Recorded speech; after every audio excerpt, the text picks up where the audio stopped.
Okay, sorry about the first part ending abruptly, but I was talking about the difference between summary and analysis, particularly that summary is a lower cognitive practice or cognitive skill set than analysis. And if you've ever heard of Bloom's taxonomy, this is kind of a hierarchy of cognitive domains or skill sets, and in particular, kind of critical thinking and understanding and remembering. That's kind of where summarizing the facts or summarizing a text fall under, which it's a lower order because it's at the bottom, right? With the top one, creation or innovation or invention requires the most cognitive skills. So you could see summary is down here, and then here we've got analyze, which is higher up, requires a more cognitive practice, more cognitive work, and then evaluation. That's something that you guys are doing as well with the Hunt Library assignment. So the reason we want analysis to be longer than summary is because analysis is a more valuable, not just a more valuable cognitive practice, but because it's a more valuable cognitive practice, it's something that we want to do more of.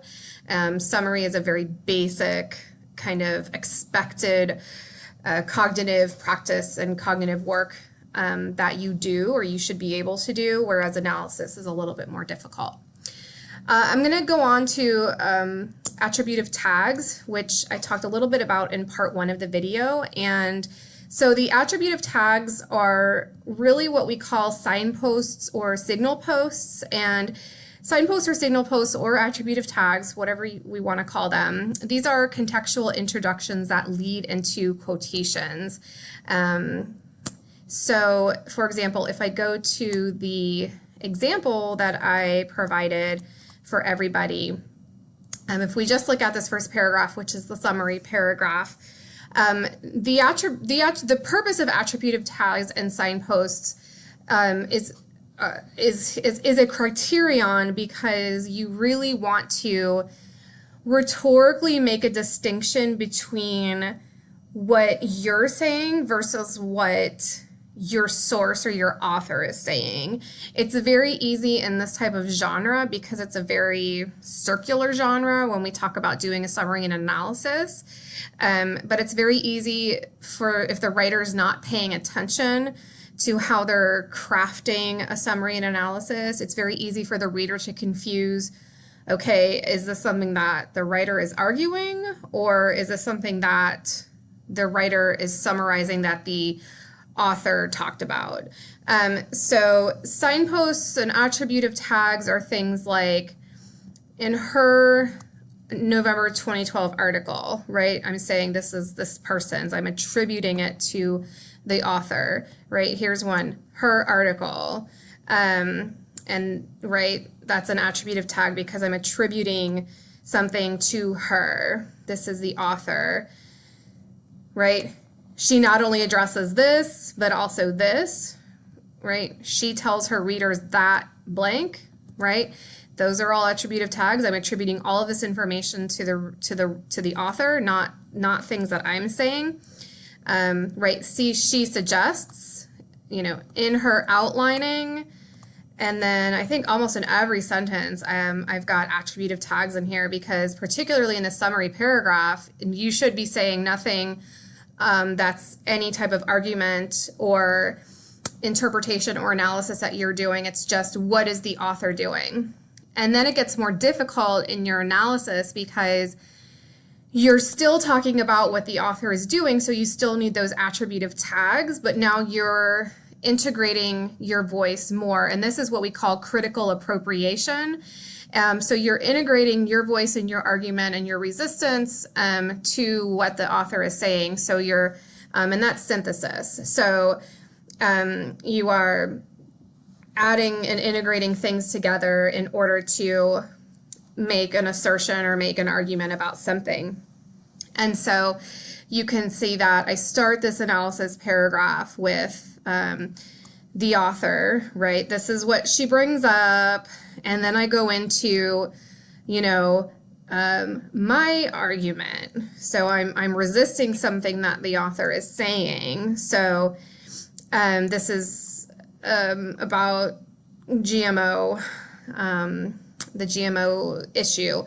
And right, I'm quoting something that she says in her article, that GMOs could help solve world hunger, which is championed by Bill Gates, who has called upon other billionaires to invest in biotech companies. And then I take issue with that. So I say, here's where this could be a problem. Like, yes, billionaires can certainly invest in biotech companies. However, we also need to consider that the provisions or these countries need additional help with things like prepping the soil, providing water for the seas, which can be expensive or impossible depending on the country, employing skilled laborers to manage the crops and effectively care for them, right? So I'm saying it's great if you can invest and we can get billionaires to invest. And yeah, this can help solve world hunger, but saying this statement here, I'm taking issue with it because not just that, but also this idea of having billionaires invest in biotech companies, because GMOs could help solve world hunger is what I would consider a blanket statement, which is problematic. And so what I'm saying is what you're saying is problematic because we still need to consider this. So just having GMOs and billionaires investing in biotech companies does not mean that these seeds will even be able to grow in these countries due to various things. And then I go on to talk about why I have a problem with that. And I also include a political argument in there. And same thing with the second analysis argument. I start with the author, so I have an attributive tag. You know, here the author rightfully points to, and then I quote, "Not all Americans are confident that food companies will act with the public health in mind without greater legal enforcement from the FDA." And then I resist that. I say, okay, I have a problem with that. And I say with large companies like Monsanto, American consumers are growing less and less confident. So, and then I go on to, address that point. And then I say, sorry, I'm looking for where it says it. In both of these instances, again, it has to do with the money and the political issue. So how can consumers trust food companies that seem only interested in their profit at the end of the day, right? So I'm questioning. So this is really an extension of what I'm not necessarily resisting what the author is saying. I'm saying, okay, I get it, but let's extend that argument, or let's extend that conversation to also consider this. And so I kind of take what she's saying and do more with it. So that's attributive tags. So you definitely want to make sure that you have that. Okay.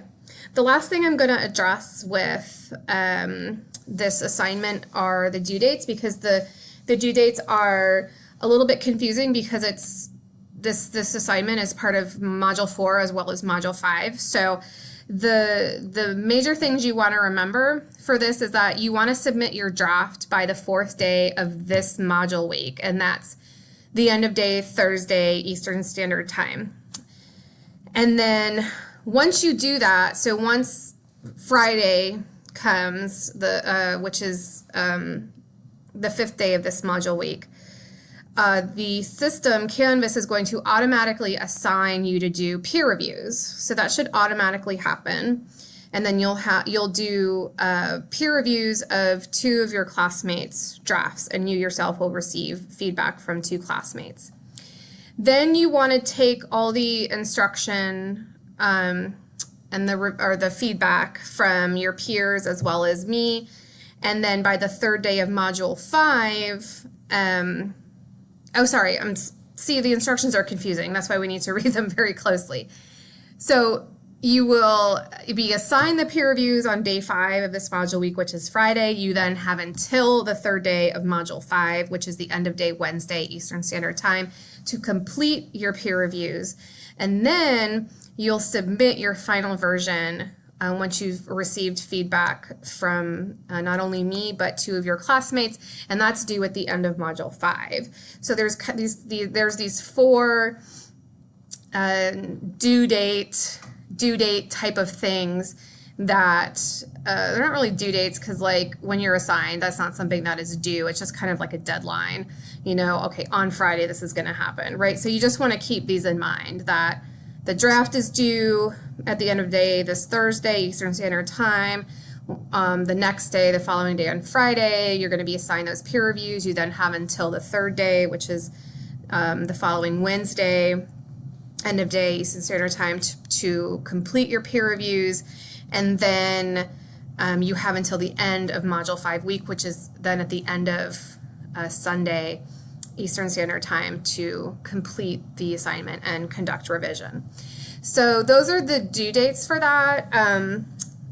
I hope I addressed everything in the in that particular assignment. I'm just going to go back really quick just to double check before I complete this recording. But and what I've done, you want to read through this because it provides additional details, and it also has instructions if you have questions. But I also tried to, like I said, boil it down a little bit to kind of emphasize what it is you're doing and when the certain things are due, and kind of what you want to keep in your head. So, and then recommendations on what to do. So completing the reading first, then doing the Hunt Library assignment, and then lastly spending your time on this. So anyways, that's all I've got for you guys tonight. I will keep you posted and continue to let me know if you have any questions, and I will talk to you guys soon. Bye-bye.